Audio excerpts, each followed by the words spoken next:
Hi friends, welcome to Lakshmi కథల హరివిల్లు.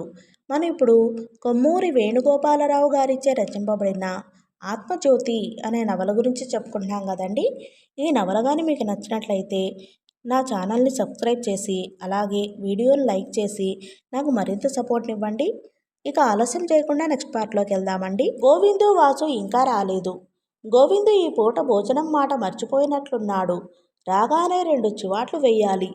ఏమీ తోచక లేచి వెళ్ళి ఫిడోలు తీశాడు. వసంతరాగంలో అష్టపది ఒకటి వాయించడం మొదలుపెట్టాడు. 2-3 సంవత్సరాల క్రితం పక్కింటి చిన్నపాప డాన్స్ చేస్తుంటే ఈ పాట వాయించేవాడు. ఆ రోజుల్లో ఎంతో ఇష్టం ఈ పాటంటే అతనికి.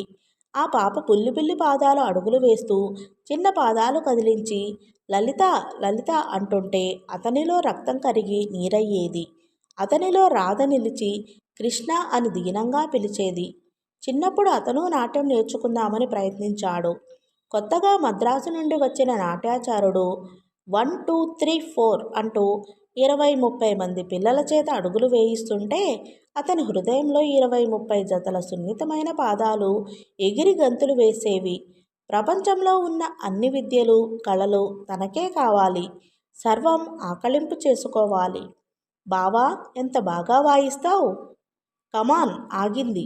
తల తిప్పి చూడబోయే లోపల కళ్ళ ముందుకే వచ్చి నిలబడింది. నీకు నేర్పిస్తాను, నేర్చుకుంటావా? బాబోయ్, నీకు కోపం ఎక్కువ బాబు. రాకపోతే చంపలు వాయించేస్తావు. మహా, నేనంటే నీకు భయం ఉన్నట్లు అని కదిపాడు. లేదా మరి? ఈ కంఠస్వరం చాలా ఆహ్లాదం కలిగించింది. ఆమె నేత్రద్వయంలోకి సూటిగా చూశాడు. అంత పెద్ద చక్రాల లాంటి సిగ్గుపడి తల వంచుకొని తనలో తాను నవ్వుకుంటోంది. సరోజిని, తల ఎత్తు. అతనికి తనివి తీరలేదు. ఎత్తు అన్నాడు. పాపం తప్పనిసరిగా తల ఎత్తి చూసింది. విశాలము, విపారితము, స్నిగ్ధము, స్విన్నము అయిన ఆ నయన రవళిలోని తేజోకాంతులు యథాతథంగా కుంచెతో చిత్రించాలంటే ఎంతో తపస్సు చేయాలి. అసలే అప్పుడు స్నానం చేసి వచ్చి ఇంకా జడల్ని వేసుకోకుండా జుట్టు వదులుగా వదిలేసి మృదు సుగంధం లాంటి పరిమళంతో సరోజిని హాయి హాయి అనిపిస్తోంది. అవి అరమోడ్పు కన్నులు. అతను ముందుకు నడుస్తున్నాడన్న సంగతి స్ఫురించలేదు. అడుగులు తడబడుతున్నాయి. దూరం సంకోచంతో ముడుచుకుంది. అబ్బా, మనిషికి ఎంత దగ్గర! అందమైన ఆ కనురెప్పల కదలికతో అతని ప్రతిబింబం 10 సార్లు మూసుకుని తెరుచుకుంటోంది. నిన్నటి గాలివాన తాలూకు మెరుపు ఒకటి అతని హృదయాంబరంలో మెత్తగా మెరిసింది. మేఘం విడివడి ఓ చుక్క కనిపించి కనిపించనట్లుగా త్రుటి కాలం మిలమిలలాడి అదృశ్యమైపోయింది. అవి రెప్పలు, ఇవి రెప్పలు. రెండూ స్పృశించుకుంటున్నాయి. అది వణుకుతున్న చెయ్యి ఆమె భుజం మీద పడింది. క్షణంలో చీకటి తెరలు చిరిగాయి. అతను వెనక్కి జరిగి కళ్ళు మూసుకున్నాడు.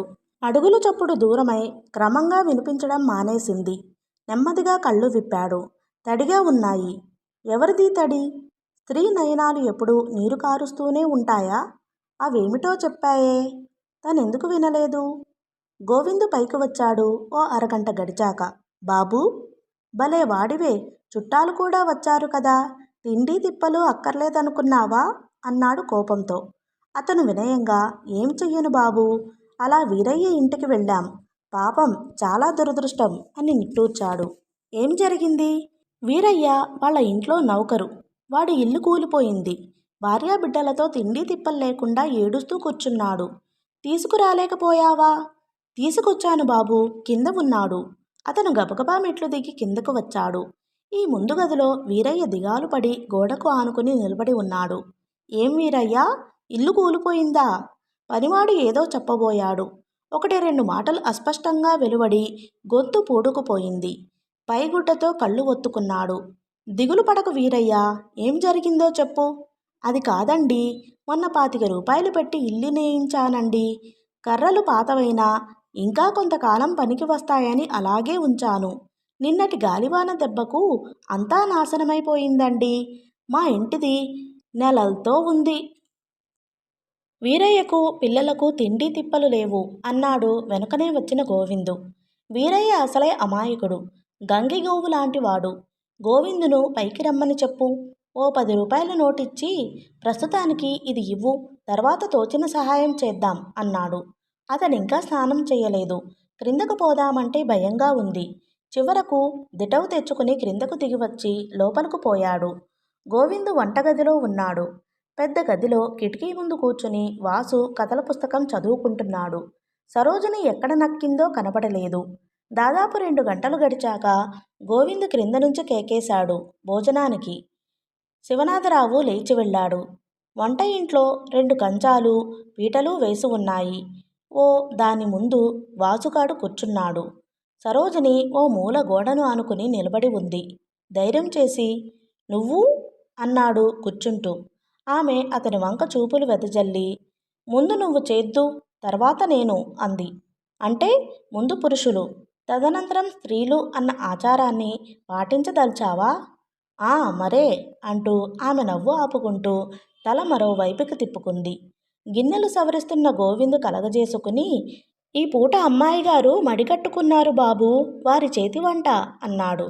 హతోస్మి, ఎందుకైనా మంచిది. ఆనక అట్లా వెళ్ళినప్పుడు డాక్టర్ గారితో ఆ మాట చెప్పిరా. సరోజిని నవ్వుతోంది. అప్పుడు శివనాథరావు కాస్త గంభీరంగా, గోవిందు, నీకు వయసైతే వచ్చింది కానీ జ్ఞానం కొంచెం కూడా పెరగలేదయ్యా అన్నాడు. అదేమిటి బాబూ? లేకపోతే ఏమిటి? ఆవిడగారు మన అతిథిగారు. అతిథి చేత పనులు చేయిస్తావా? మంచివాడివే, నాన్నగారుంటే ఏమనేవారో తెలుసా? అతను ఏమాత్రం ఆలస్యం చేయకుండా బిక్కమొహం వేసి, నా తప్పా చెప్పండి, వద్దని ఎంత మొత్తుకున్నా విన్నారు కాదు, అడగండి వారిని అంటూ తన లోపం ఏమీ లేదని రుజువుపరుచుకో చూశాడు. సరేలే, అయిపోయిందేదో అయిపోయింది. ఏది? వడ్డించండి అమ్మాయి గారు, మీ చేతి వంట రుచి చూద్దాం. సరోజిని నెమ్మదిగా వచ్చి ఇద్దరికూ నెయ్యి వడ్డించి వెళ్ళింది. కంచం వైపు తీక్షణంగా చూశాడు. ఒక మూల కూర, ఒక మూల పప్పు, మరో మూల కొబ్బరి పచ్చడి ఉన్నాయి. ఇదేం కూర అన్నాడు వేలెత్తి చూపిస్తూ. అదా అని గోవిందు ఏదో చెప్పబోతున్నాడు. సరోజిని అతని వారించి, చెప్పుకో చూద్దాం అంది. మానవుడన్న వాడికి ఈ ఆకారాన్ని బట్టి కనుక్కోవడం కష్టం. సరే, రుచిని బట్టి ప్రయత్నిద్దాం అని ఓ ముద్ద కలిపి నోట్లో పెట్టుకుని, నాయనోయ్ అని అరిచాడు. అక్కడున్న వాళ్ళంతా కంగారు పడిపోయారు. ఏం జరిగింది అంది సరోజిని మ్లానవదనంతో నీరసంగా. గబగబా ఇన్ని నీళ్లు తాగి, గొడ్డు కారం తిన్నానేమో అనుకున్నాను. పోనీ దాని రుచిని వర్ణించనులే. ఇదేమిటి, పచ్చడేనా? జరిగిన దానికి ఆమె దిగజారిపోయింది. ఏమీ పలకకుండా ఏమంటాడోనని చూస్తోంది. కొంచెం కలిపి నోట్లో పెట్టుకున్నాడు. వాళ్ళు ముగ్గురు ఆ నిమిషంగా అతని వంక చూస్తున్నారు, ఏదో విచిత్రాన్ని గమనిస్తున్నట్లు. అతను నవ్వాపుకోలేకపోయాడు. ఇక ఆమె గారి వదనంలో శ్రావణ మేఘాలు చూడలేక, అద్భుతం, పరమాద్భుతం అన్నాడు. తర్వాత ఉన్మాదితమైన ఆమె ముఖ కమలాన్ని చూడడానికి ముచ్చటపడ్డాడు. సరోజినికి ఎంత బాగా చదరంగం వచ్చని అడక్కండి, అతనే నేర్పాడు. ఆ మధ్యాహ్నం 3 గంటల వేళ చేసేది ఏమీ లేక ఇద్దరూ ఆడుతూ కూర్చున్నారు. అతను ఆమె ఆట చాలాసార్లు కట్టేశాడు. ఒట్టి మొద్దు అనుకున్నాడు.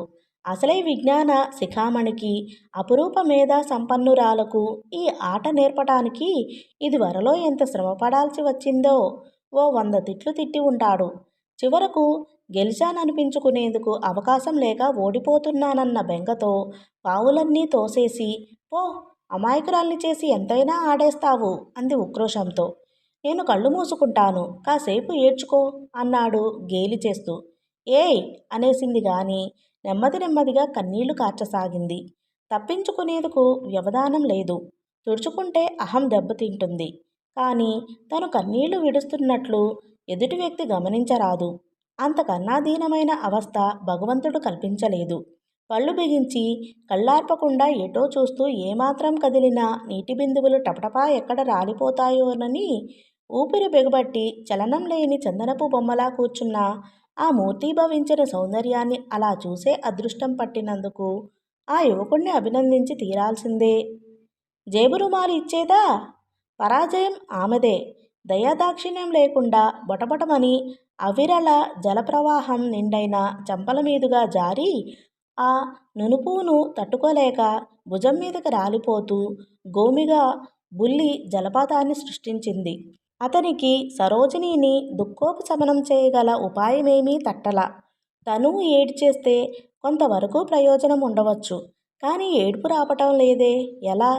కాసేపు ఆలోచించి జాగు చేస్తే శృతిమించి రాగాన పడుతుందని చేతి రుమాలు తీసి చెంపల మీద కన్నీళ్లు శుభ్రంగా తుడిచివేశాడు.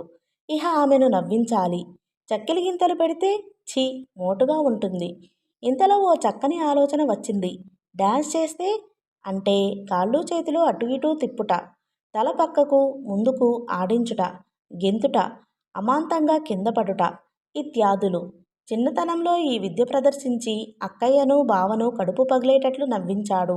తనకు ఇప్పుడు ఈ ఆలోచన కలిగినందుకు అభినందించుకుంటూ అంత పని చేయడానికి లేచి నిలబడ్డాడు. కానీ ఇంతలో గోవిందు నక్షత్రకుడుగులా వచ్చి ఈ దృశ్యాన్ని పాడు చేశాడు. టెలిగ్రామ్ వచ్చిందండి. క్షణమైనా ఆలస్యం చేయకుండా కిందకు పరిగెత్తాడు. వణుకుతున్న చేతులతో ఎక్స్ప్రెస్ వైర్ అందుకున్నాడు. మరు క్షణంలో నవ్వు వచ్చింది. క్షేమం, నీ క్షేమం వెంటనే తెలియపరచు, అతని తండ్రి ఇచ్చాడు. 5 రోజులు గడిచాయి. రోజులు నిమిషాలలా గడిచిపోతున్నాయి. ఇది అతని జీవితంలో ఓ ఆనందకరమైన ఘట్టం. స్నేహితులు రావడం తగ్గించారు. అప్పుడప్పుడు ఎవరైనా వచ్చినా ఓ అరగంట ముళ్ళ మీద కూర్చున్నట్లు కూర్చుని తరువాత నెమ్మదిగా కదిపేవారు. మీ చుట్టంగారు వెళ్ళిపోయారా అని.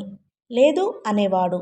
ఒక్క మాటైనా బదులు పలక్కుండా అక్కడి నుండి హడావిడిగా నిష్క్రమించేవాళ్ళు. వీరయ్య మళ్ళీ ఇల్లు వేసుకున్నాడు. శివనాథరావు కొంత డబ్బు సహాయం చేశాడు. పనిలోకి వస్తున్నాడు. ఓ రోజు గంటలు కొంచెం మందంగా గడుస్తున్నాయి.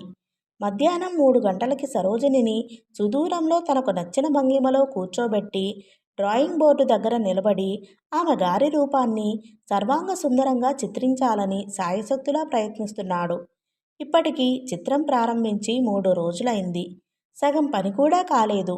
అతనిలో ఉన్న చిత్రమైన గుణాన్ని చెబుతున్నాడు. మరెవరైనా బద్ధకస్తులు కాకపోతే అతనికి అసూయ మెండు. ఈయనగారు ఇంట్లో కూర్చుని ఇంతకాలం ఒంటరిగా గడుపుతుంటే కళారాధనంలో సద్వినియోగం చేస్తున్నాడని తెలిసిన వారు భ్రమపడతారు. అదేం లేదు. సరోజిని, నువ్వెంత అదృష్టవంతురాలువు అన్నాడు మధ్యలో. మళ్ళా ఏమొచ్చింది? అందమంటే ఆడవాళ్లదే అన్నాడు అప్పుడే కనిపెట్టినట్లు. మెచ్చాం అని ఆమె అని అనకముందే ఆడవారి నయనాలదే అని సవరించాడు. సుందర నయనదళ కాంతిలో అన్న వాక్యం నెమరువేసుకుంటూ పైగా అంటాడు, ఏమో బాబు, అంత శక్తి నాకు లేదు. నా దగ్గర ఉన్న రంగులకు ఆ కాంతి క్రాంతి యథాతథంగా నిర్మించేటంతటి సామర్థ్యం లేదు. నా సామాగ్రి మూలపడేయాల్సిందే. సరోజిని మహా మండిపాటుతో, ఏమమ్మా గడుస్తనం, ఈ 3 రోజుల నుంచి నన్నింత శ్రమ పెట్టకపోతే ఏం ఈ భాగ్యానికి? నేనేమన్నా కావాలని మొత్తుకున్నానా? ఉరేసుకున్నానా? మధ్యాహ్నం పూట శుభ్రంగా నిద్రో నీయకుండా ఇదో జంజాటం పెట్టావు. పైగా శక్తి లేదుట. అన్నీ గొప్పలు. ఎవరు నమ్ముతారు బాబు ఇవన్నీ? ఇంకా ఏమనుకున్నా అబ్బాయి గారు, చివరకు చెప్పేది ఇదా? బాగుందమ్మా, బాగుంది. మళ్ళీ ఏమన్నా అంటే కోపాలు, పైగా బడాయిలు. ఏమోనబ్బా, ఈ వ్యవహారం నాకేం అర్థం కావడంలా. ఇంకా ఏమిటో అనుకున్నాను. ఓ కన్ను గీశాడు. పై పెదవి వేశాడు. జుట్టు బాగానే వేశాడు. బుగ్గలు ఇంతింతలావు వేశాడు. ఆ అమ్మక చెల్ల, ఏం గడుసుదనం, ఏం కదా, ఏం కమామీషు. నా చేత అడిగించుకోవాలని, నన్ను ఊరించి బ్రతిమలాంచుకోవాలని ఈ ఎత్తులేం మన దగ్గర సాగవు. అసలు నాకెందుకట బొమ్మ? ఇక్కడెవరైనా కొట్టుకుపోతుంటే కదా. ఆ తెలివి చూడండి, చాతకాదుట, డబ్బాలు.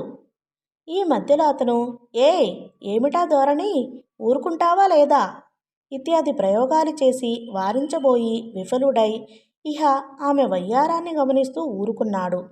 చివరికి ఆమె ఒక్కసారిగా సిగ్గుపడి ఫక్కుమని నవ్వి తన కోమలమైన చేతులతో ముఖాన్ని ఆచ్ఛాదితం చేసుకుంది.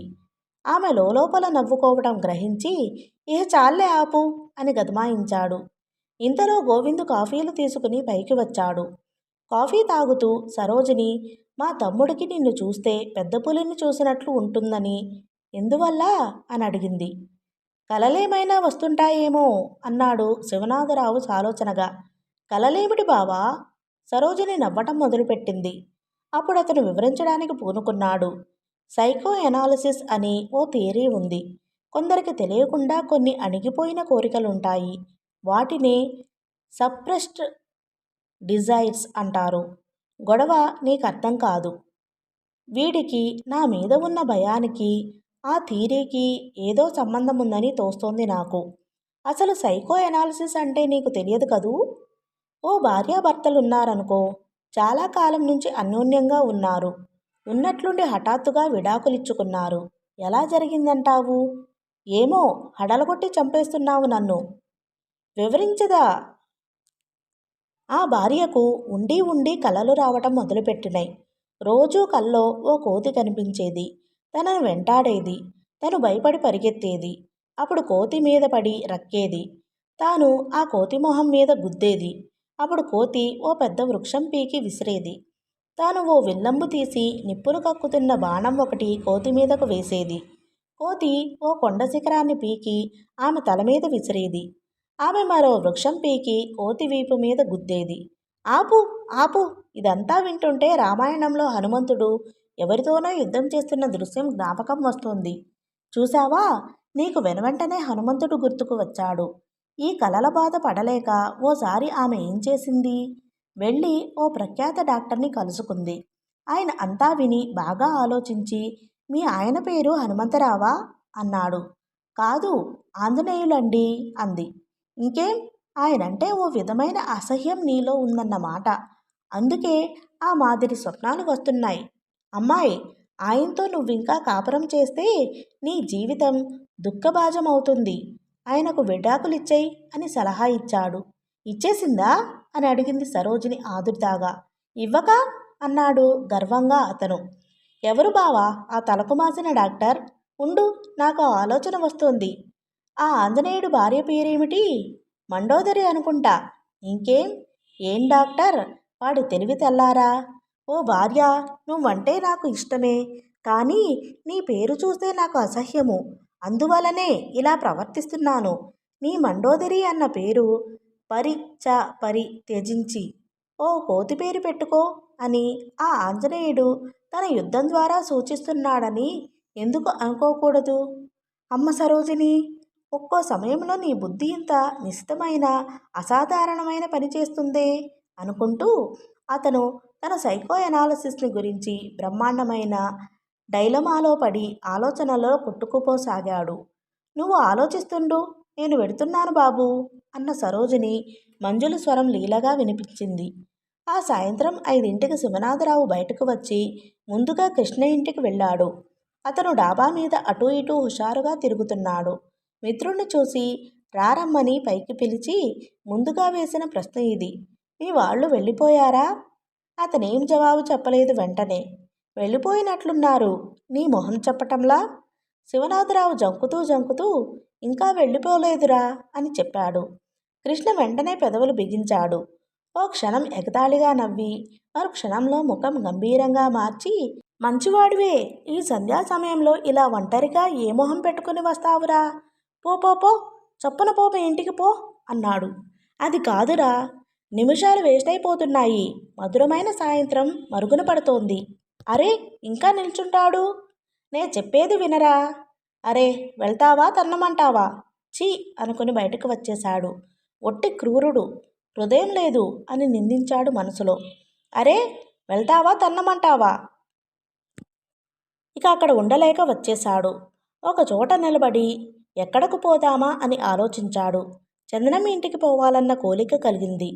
2 ఫర్లాంగులు నడవాలి, అంతే. వెళ్ళేసరికి చంద్రం ఇంట్లో కూర్చుని సిగరెట్లు కాలుస్తున్నాడు. వచ్చి కూర్చోమని ఇలా అన్నాడు. నా దృష్టిలో మానవుడికి అతీతమైనదేమీ లేదంటాను. 2 ఏళ్లలో ఇండియాలో నన్ను మించిన ఫాస్ట్ బౌలర్ లేడనిపిస్తోంది. గిల్క్రిస్ట్ను తలదన్నకపోతే ఛాలెంజ్. చూడు, ఇవాళ ప్రొద్దుటి నుంచి 150 సిగరెట్లు కాల్చాలని పందెం వేసుకున్నాను. ఇంకా 6 అన్నా కాలేదు. అప్పుడే 125 కాల్చాను. నా ఈ ఓ మూలన ఉన్న సిగరెట్ పీకల్ని చూపించాడు గర్వంగా. శివనాథరావుకు మనసు చివుక్కుమంది. జాలి అతని హృదయాన్ని పూర్తిగా ఆక్రమించుకుని ఇంకా ఎక్కడైనా జాగా ఉందేమో అని వెతుకుతోంది. అతని భుజం మీద చెయ్యి వేసి ప్రేమగా, ఎందుకొచ్చిన పందాలు చెప్పు ఇవన్నీ? చంద్రం జవాబు చెప్పకుండా నిర్లక్ష్యంగా ఊరుకున్నాడు. శివనాథరావు ఏమీ పలక్కుండా ఉండేసరికి నన్ను గురించే ఆలోచిస్తున్నావా అని అడిగాడు. ఆలోచించడం అనబోకు, విచారిస్తున్నాను. ఎందుకింత శ్రమ నీకు నా గురించి అన్నాడు చంద్రం. మానవుడికి ఏమీ ప్రత్యేకత లేకుండా జీవించడం కష్టమేమో. బ్రతుకు ఎప్పుడూ దుర్భరంగా ఉండరాదు. నా మాటల్లోని నిజం తెలుసుకునే రోజు నీకు వస్తుందిలే. మంచిది, ఆ శుభ సమయం కోసం ఎదురు చూద్దాం. ఓ క్షణం పాటు చంద్రం ఆలోచనలో పడ్డాడు. చప్పున ఏదో స్ఫురించి చవట సన్నాసి అన్నాడు. ఏం అన్నాడు శివనాథరావు తెల్లబోయి. లే అని ఆజ్ఞాపించాడు. ఏమిటో చెప్పబోయ్ ఆజ్ఞలు మాని. ఇంకా ఏమిటి చెప్పేది?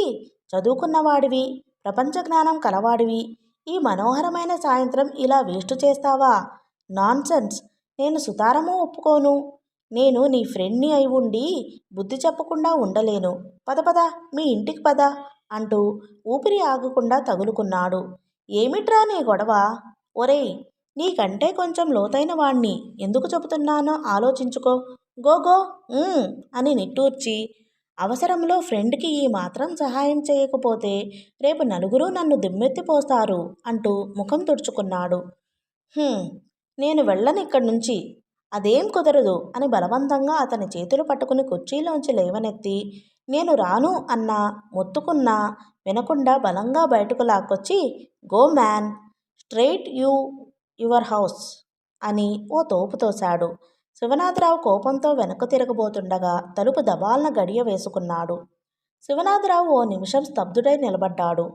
ప్రపంచమంతా తనని చూసి పరిహసిస్తున్నట్లు అనుభూతమై, ఇందరిలో తను ఒక్కడేనా దద్దమ్మ అనే బాధతో తల ఎత్తలేక మెల్లగా కదిలాడు. వెనక నుంచి ఏదో అసహాయత, అసమర్థత వెన్నంటి తరుముతున్నట్లు భ్రాంతి. మోహన్ గదికి వెడితే, అవును, అతను ఇటువంటి పిచ్చి వేషాలేం వెయ్యడు. దారి మార్చి అటు కేసి తిరిగాడు. తీరా వెళ్లేసరికి రూమ్ తలుపులు తాళం వేసి ఉన్నాయి. నిట్టూర్పే మిగిలింది. చేసేది లేక దగ్గరలో ఉన్న పార్కుకు నడిచి ఏకాంతంగా ఉండటానికి అనువైన ప్రదేశం చూసుకుని గడ్డిలో చతికిలబడ్డాడు. ఉన్నట్లుండి సర్వ జగత్తు మీద, సమస్త జీవరాశుల మీద, ప్రతి విషయం మీద విరక్తి పుట్టుకు వచ్చింది. ఇంకా యవ్వనం ప్రథమ దశల్లోనే ఉన్న ఆ జీవికి ఒక్కసారిగా వైరాగ్యం మీద ఆసక్తి జనించింది. ఎందుకు చిత్రాలు గీయడం? ఎందుకు చదివి తలకాయలు పాడు చేసుకోవడం? ఎందుకు పాటలు పాడి కంఠశోష? ఎందుకు ఈ స్నేహాలు? ఎందుకు ఏమిటి వీటి వల్ల తేలేది? ప్రపంచంలో మానవుడికి పరిపూర్ణమైన ఆనందం కలిగించేదేమీ లేదు. కలిగించినా అది క్షణికం. సుఖం కోసం ప్రాకులాట ఓ అసహ్యం. దీనికి దుఃఖం అనే విషాదానికి అట్టే తేడా లేదు. మనుషులు సౌఖ్యం అని భ్రమిస్తుంటారే, దాన్ని తెచ్చి తరిస్తే దృగ్గోచరమవుతుంది. లోపల ఎంత విషాదాగ్ని ప్రజ్వలిస్తోందో. ఏమీ చీకూచింత ఉండనవసరం లేనివాడికి కూడా ఏవో తెలియని విరక్తి, వర్ణించలేని దుఃఖ మిశ్రితమైన జుగుప్స దూరంగా వెడుతూ ఉంటాయి. ఒకరిపై ఒకరు రాగద్వేషాలు పెంచుకోవడం, అర్థంలేని ఆకర్షణ, ఆవేశం చొరవ చేసుకుని ముందుకు పోయేవాడిదే కొంతవరకు జీవితం. సిగ్గుతో, సున్నిత భావాలతో ముందుకు వెనక్కు తటపటాయించే వ్యక్తులకు ఒకటే ఫలితం, గుండ్రని పెద్ద సున్నా. ఈ సున్నా ప్రపంచాన్ని చుడుతుంది. దాని గర్భంలో ఏమీ ఇమడదు. కోపం, శాంతం, పుణ్యం, పాపం, స్వార్థం, త్యాగం, సుఖం, దుఃఖం, గర్వం, నిగర్వం ఇవన్నీ కొంతమంది మేధావులు ఒకదానికి మరొకదానికి కావలసినంత దూరం సృష్టించి వ్యతిరేకమైన అర్థాలను ధ్వనింపచేస్తారు. ఎక్కడి రాగం, ఎక్కడి ద్వేషం? నిజమే, ఈ రెండిటికీ ఎక్కడా సామీప్యం, సామరస్యం లేవు. కానీ పగటికి రాత్రికి మధ్య సాయంత్రమనే ఓ చల్లని తెర ఉంది. దానికి అటు చీకటి, ఇటు వెలుతురు. ఈ తెగను చీల్చుకుంటూ పోతే వెలుగు కరిగి వెన్నెలవుతుంది. పోనీ చీకటి అలాగే ఓ విపరీత స్థితిలో, వింత వాతావరణంలో పాపం కరిగి పుణ్యం కావచ్చు. కోపం మారి శాంతం అవ్వవచ్చు. ఏం, ఇది అసంగతము, అసందర్భము ఎందుకు కావాలి? క్రమంగా అతని ఆలోచనలకు స్వరం తప్పుతోంది. ఆలోచనలకు అర్థం లేదన్న మాటకు అర్థమవుతుంది. చివరకు జాడుసుకున్నాడు. ఈ పార్కు, ఈ కోలాహలం, ఈ ప్రజలు, ఇది ప్రపంచం కాదు కాదు. ఇహ భరించటం శక్యం కాక లేచి నడక సాగించాడు. చీకటి నల్లగా నవ్వుతోంది. తప్పు చేసిన వారిలా నరసంచారం మందంగా సాగుతోంది. వారిలో ఒకడు అతడు. జీవితకాలంలో మనిషి మీద మనిషి ప్రభావం ఎప్పుడూ ఉంటూనే ఉంటుంది. మనిషి మానసిక శక్తి యొక్క ఊహా పరిమితి మందగించినప్పుడు ఈ ప్రభావితం తన దిగ్విజయ యాత్ర సాగిస్తుంది. ఇంటికి వచ్చి దుస్తులు మార్చుకుని తన గదిలోకి పోయి ఏకాంతంగా కూర్చున్నాడు. మధ్యలో సరోజిని వచ్చి పలకరించింది. బావా, అలా పరధ్యాసగా ఉన్నావే అని. తనలో ఇన్ని ఆలోచనలు ఎవరైతే రేపుతున్నారో ఆ వ్యక్తే వచ్చి తననిలా ప్రశ్నిస్తే ఏం జవాబు చెబుతాడు? నీరసంగా నవ్వుతూ ఏమీ లేదని జవాబు చెప్పాడు. బావా, నువ్వెప్పుడూ ఆలోచిస్తూ ఉంటావేం? తన ఆలోచనల మేనియా గురించి ఆమె ఎలా వివరించగలడు? బావా, నువ్వు ఈసారి మాతో ఊరు రావా? బావా, నా బొమ్మ పూర్తి చేయవా? నువ్వే ఓ బొమ్మవి, పో అంటూ సరోజిని కోపం వచ్చి కిందకు వెళ్ళిపోయింది. చివరకు గోవిందు వచ్చి భోజనానికి పదండి బాబు అన్నాడు. ఈ పూట ఆకలి లేదు గోవిందు. అదేం మాట బాబుగారు, మీ ఆరోగ్యం మంచిది కాదసలు. ఆకలి అయినంత తిందురుగాని రండి అన్నాడు గోవిందు బలవంతం చేస్తూ. ఏం లాభం లేదు, వాళ్ళని భోంచెయ్యమను. గోవిందు కొంచెం చిన్నబుచ్చుకుని కొంచెం మారిన కంఠంతో వెడుతూ అమ్మగారు ఏం చెప్పారో గుర్తుందా? గోవిందు, అబ్బాయిని నీ చేతుల్లో అప్పగించి వెడుతున్నాం. కంటికి రెప్పలా కాపాడాలి అన్నారు. సరేనమ్మగారు, మీరు రాకముందు నుంచి కూడా బాబుగారి భారం నేనే వహించాను. బాబుగారి మనస్తవ్యం నేనెరుగునా అని భరోసా ఇచ్చాను. ఇప్పుడు మీరెలా ఉపవాసాలు చేసి రోగం తెచ్చుకుంటే రేపు నేను అమ్మగారికి ఏం సమాధానం చెప్పేది? శివనాథరావు తల అడ్డంగా ఊపి, గోవిందు, నేను డాక్టర్ చదువుతున్నాను. రోగాల గురించి నాకు తెలుసు. వృధాగా ఎందుకు వాదులాట? ఇహ వెళ్ళమన్నట్లు తల పక్కకు తిప్పుకోవడం ద్వారా సూచించాడు. విధిలేక తనలో తను మదనపడి, అయితే పాలైనా తాగండి. అలాగే. గోవిందు అక్కడి నుంచి వెళ్ళిపోయాడు. కానీ 2 నిమిషాలన్నా గడవకముందే సరోజిని వచ్చి, బావా, ఎందుకు భోంచేయవు అంటూ లంకించుకుంది. సరోజిని, భలే ప్రశ్న వేశావు. ఈ ప్రశ్నకు సమాధానం చాలా రోజుల నుంచి ఆలోచిస్తున్నాను. కానీ ఆడవాళ్లు ప్రక్కనుంటే ఆకలి వేయదని చెబుతారు. ఆమె అతని మాట తోసిపుచ్చుతూ 4 మెతులు తిందువుగానిరా అంది. అబ్బా, నువ్వు తిందు. అబ్బ రద్దు. అబ్బ పోదు. ఓహో, అలా అయితే నేను అన్నం తినను తెలిసిందా? పోయి దుప్పటి ముసుగేసుకుని పడుకుంటాను. ఇప్పటినుంచే ఎందుకులే ఆ నియమాలు, ఆ రోజులు వస్తాయి. చిలక, ఏమిటి నీ గిరాకీ? అంతా వింతగా ఉంది వ్యవహారం. అతనికి కోపం వచ్చి ఆమెను ఏడిపించాలని, అబలా, ప్రియతమునితో ఇట్టే మాటలాడవచ్చునే అన్నాడు. ఓహో, ఆహా అని కళ్ళెగరేసి, నువ్వన్నం మానేస్తే నేను ఎందుకు మానేయాలి? మహా చక్కగా తింటాను. నాకేం వచ్చింది? ఇవాళ గోవిందుని అడిగి నాకిష్టమైనవన్నీ చేయించుకుంటాను కూడా అంటూ అతని జవాబు కోసం ఎదురు చూడకుండా గబగబా కిందకు దిగి వెళ్ళిపోయింది. నిశ్శబ్దంలో అరగంట దొర్లింది. కాసేపు లేచి అటూ ఇటూ తిరిగాడు. ఎందుకో బలహీనంగా ఉంది. అట్టేసేపు నిలబడలేక కూర్చున్నాడు. కొంతసేపటికి అలా కూర్చోవడం ఏమీ నచ్చలేదు. పందిరి మంచం దగ్గరకు పోయి ఊరికనే పడుకున్నాడు. అప్పుడు అడుగుల చప్పుడు అయ్యాయి. గోవిందు పాలు తీసుకుని వస్తున్నాడని ఊహించాడు. అడుగుల శబ్దం దగ్గరై మరింత దగ్గరై ఆగింది. బావా, పాలు. అతను తల తిప్పి ఆశ్చర్యంగా, సరోజిని, నువ్వెందుకు తీసుకువచ్చావు అన్నాడు నొచ్చుకుంటూ. ఏమో తెచ్చాను అంది ముక్తసరిగా. అక్కడ పెట్టి వెళ్ళు. చెప్పినట్లే చేసి నిష్క్రమించింది. అలకేమో అనుకున్నాను. ముందుకు వంగి గ్లాసు తీసుకుని పాలు తాగేశాడు. 9 అయింది. నిద్రపోదామని ప్రయత్నించసాగాడు. స్త్రీ జాతికి అత్యద్భుత శక్తులున్నాయి. లేకపోతే కళ్ళు మూసుకున్నా తెరిచిన సరోజినియే అయి ఊహకతీతమైన వివిధ భంగిమలతో విన్యాసం ప్రదర్శిస్తుంది. కవ్వించడం ఆడవారి సొత్తు. నవ్వించడమూ వారి పనే. మరి ఏడిపించడంలో కూడా వారిదే పైచెయ్యి. నిద్రలానే ఉంటుంది. నిద్ర కాదు. కలలానే ఉంటుంది. కల కాదు. తెలివిగానే ఉన్నా అనుకుంటాడు గాని అది జాగ్రత్తావస్థ కానే కాదు. ఓహో, ఇది ఎలాంటి బాధ? ఇంతలో ఓ విచిత్రమైన భయం ఆవహించింది. నిద్ర భయంకరమా? తాత్కాలికంగా పరిసరాలకి మనుషులకి దూరం కల్పిస్తుంది. తెలివిలో ఉన్న వాడిని స్మృతి విహీనుణ్ణి చేస్తుంది. ఆలోచిస్తూ ఆలోచిస్తూ ఉండగానే ఏదో ఓ క్షణంలో దెయ్యంలా వచ్చి మీదపడి పూర్తిగా తన ఆధీనంలోకి తీసుకుంటుంది.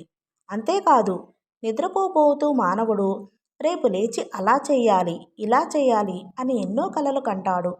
మరునాడు లేకుండానే అతగాడిలోని రక్తం స్తంభించిపోతే మాత మాత్రానికైనా తెలియదు కదా. ఇటువంటి వాళ్ళనే ప్రపంచం అదృష్టవంతులంటుందే. ఒకవేళ ఆ వ్యక్తికి లేశమైనా ఈ విషయం చూచాయగా తెలిస్తే ప్రాణం ఎలా గిలగిలా కొట్టుకుపోయేదే. వీళ్ళేం ఊహించగలరు? హఠాత్తుగా సంభవించేది అదృష్టమైతే కొంతవరకు భరించవచ్చు, కానీ ప్రమాదమైతే అమ్మో. నెమ్మదిగా కళ్ళు విచ్చుకున్నాయి. బెడ్ లైట్ అలాగే సన్నగా వెలుగుని చిందిస్తోంది. గదిలోని వస్తువులన్నీ మసకమసగ్గా కనిపిస్తున్నాయి.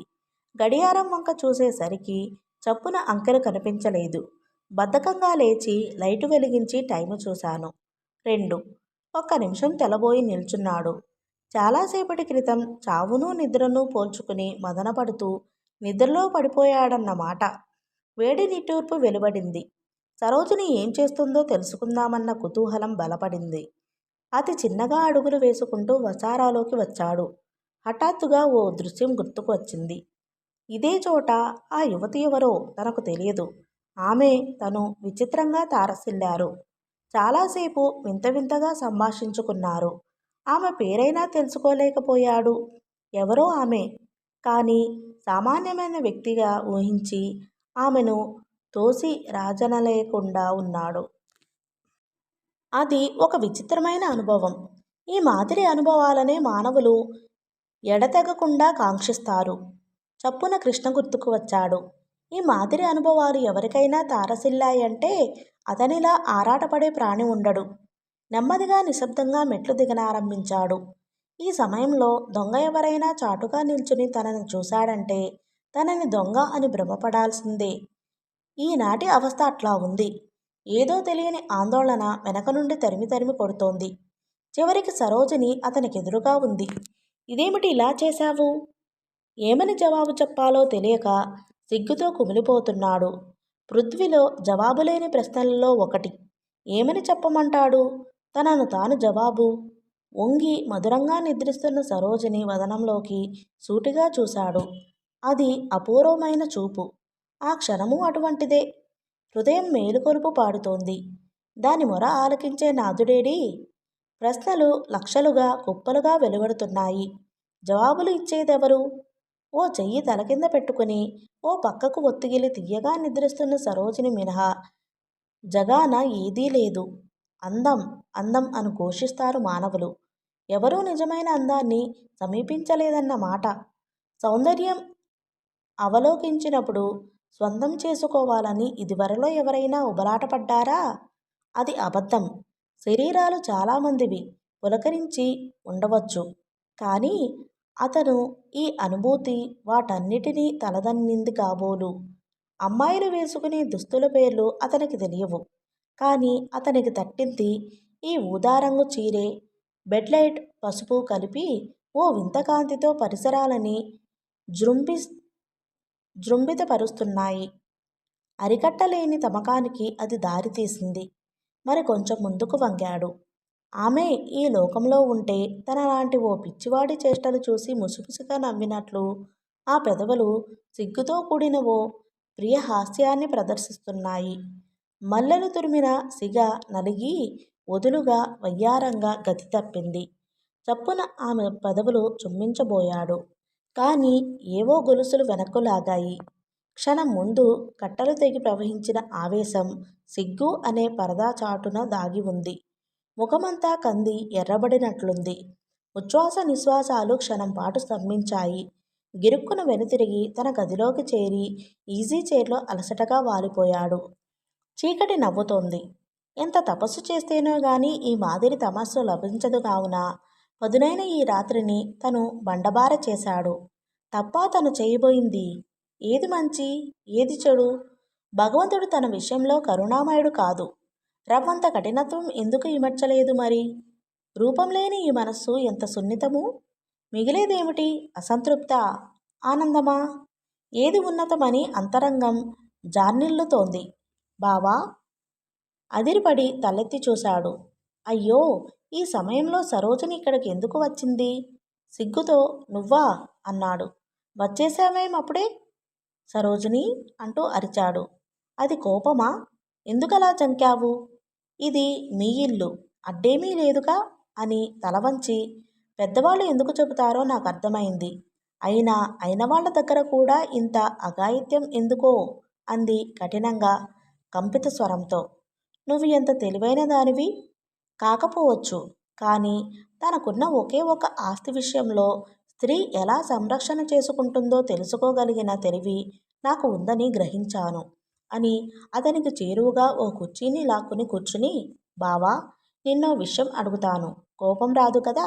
అడుగు అన్నాడు కుమిలిపోతూ. ఎందుకలా తొందరపడ్డావు? నువ్వు అంతా చూస్తూనే ఉన్నావా? ఆహా, రాత్రంతా అసలు నిద్ర పట్టలేదు. ఏవో ఊహలు నీ గురించేనేమో. చాలాసేపు అలానే బాధను అనుభవిస్తూ మెలుకోగానే ఉన్నాను. ఇంతలో నువ్వు దొంగలా లోపలికి రావటం చూసి చప్పున కళ్ళు మూసుకున్నాను. అబ్బాయి గారి ఉద్దేశం బోధపడింది అని ఎలాగో నవ్వేసింది. అలా ఎందుకు జరిగిందో నాకు తెలియదు. ఓ ఇంద్రజాలం అన్నాడతను అమాయకంగా. అప్పుడు సరోజిని చూసిన చూపు వర్ణించడానికి నాకు భాష చాలదు. ఓ శక్తి స్వరూపిణి చిరునవ్వుతో వదిలిన విసిఖము అతని అంతరాళంలో లోతుగా ఎక్కడనో తీవ్రంగా గుచ్చుకుపోయిందని చెప్పగలను. సరోజిని నవ్వి, అసలు నువ్వు ఏం చేసినా తమాషాగానే చేస్తుంటావు బావా అంది. ఏమలా అన్నాడు తెల్లబోయి. అది కాదు, రాత్రంతా నేను నిద్రపోకుండా ఈ విషయం గురించి తీవ్రంగా ఆలోచించాను. నువ్వు చాలా గొప్పవాడివి బావా. నువ్వేం చేసినా ఇతరులకు కోపం రాదు. ఒక సంగతి చెబుతాను చూడు. నీ మీద నాకు కోపం వచ్చేలా ఎన్నోసార్లు ప్రవర్తించావు. నాకు చాలా కోపం వచ్చింది కూడా. కానీ తమాషా అని ఎందుకన్నానంటే అది కోపం కాదని తరువాత తెలుసుకున్నాను. ముద్దు అనుకున్న మరదలుగారి ధోరణి ఆకాశ విహారం చేస్తోంది. అది ఎక్కడ ఉందో తెలుసుకోలేకుండా ఉన్నాను. ఒట్టి పిరికిదానని, బిడియస్తురాలిని. నీతో మాట్లాడే ముందు నాకేమీ అనిపించదు. సిగ్గుపడబోయి ఎలానో ప్రవర్తిస్తున్నాను. కోప్పడబోయి జాలిగా మాట్లాడతాను. అది కేవలం నీ ముందే. అందుకే రాత్రి అలా జరిగింది. ఏమిటో కళ్ళు మూసుకున్నా నువ్వేం చేసేది ఊహించగలుగుతున్నాను. నిన్ను గట్టిగా చేతులతో త్రోసివేయాలనుకున్నాను. గట్టిగా అరుద్దామనుకున్నాను. ఏడిపిద్దామనుకున్నాను. కానీ ఏమీ చేయలేకపోయాను. నువ్వు పెంకివేషం వేస్తే అలానే నిద్ర నటించేదాన్ని. సరోజిని, నేను పురుషుణ్ణి అనే మాట మరిచి మాట్లాడుతున్నావా? కానీ నువ్వు నా బావవు. అంతకంటే ఏం కానా? దొంగవు.